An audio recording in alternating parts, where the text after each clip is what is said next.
chi trang phong dòng trai trai sang lọ nào clay rem thì gọi này trình clay rem pet clay môi rồi tua hơn lâu lại cả phong trai nên là chạy đi là chỉ trang trai nào rem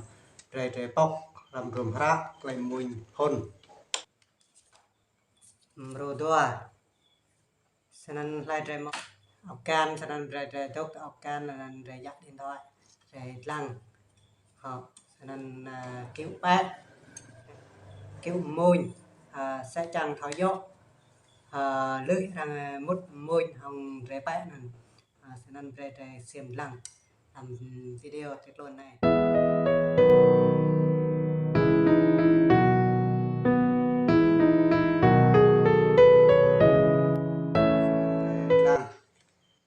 cái môi này trình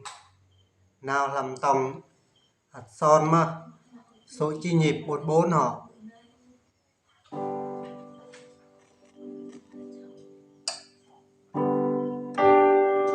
vị trí nốt nhạc nốt son này nốt son đang này son sen pre trang rồi lăng son si re bao nhiêu nên bắt đầu đem nốt để dấu nhạc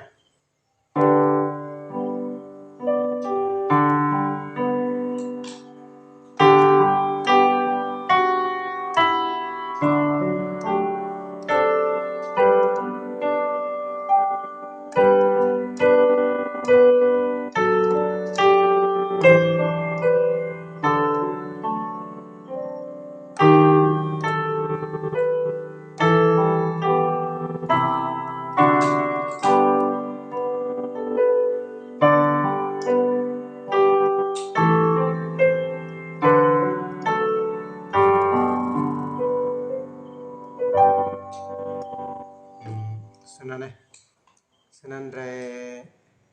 rồi nào để sắp lửa họ để là lăng vết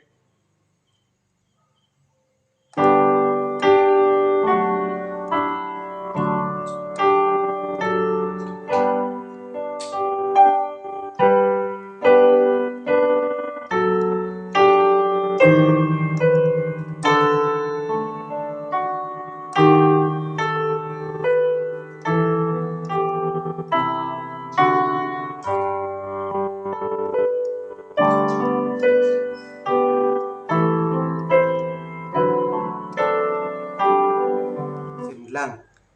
có phải nào họ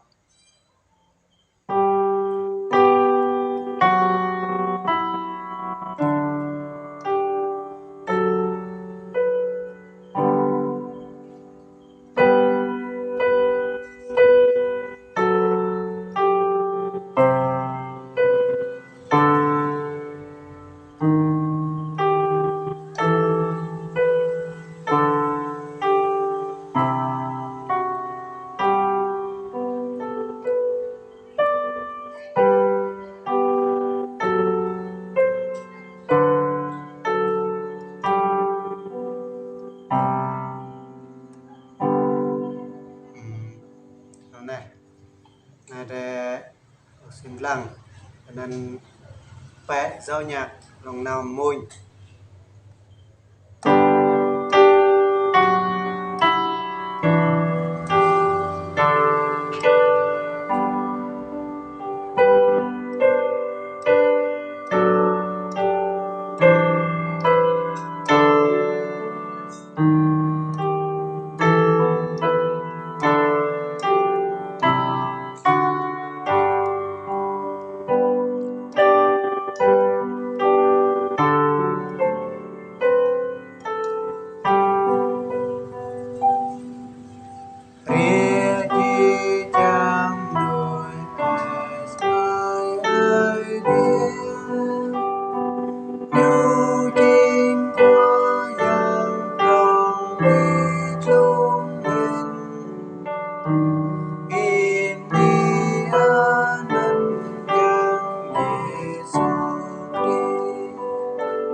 nông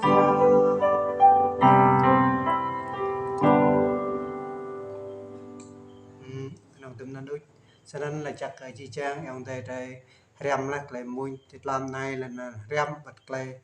bẹ nhát bẹ cứ đinh làm cái mùi này cho nên có hơn đạt rồi lại tùm cái rem thịt làm này nông tùm nan cho nên là chắc cái chi trang ra xem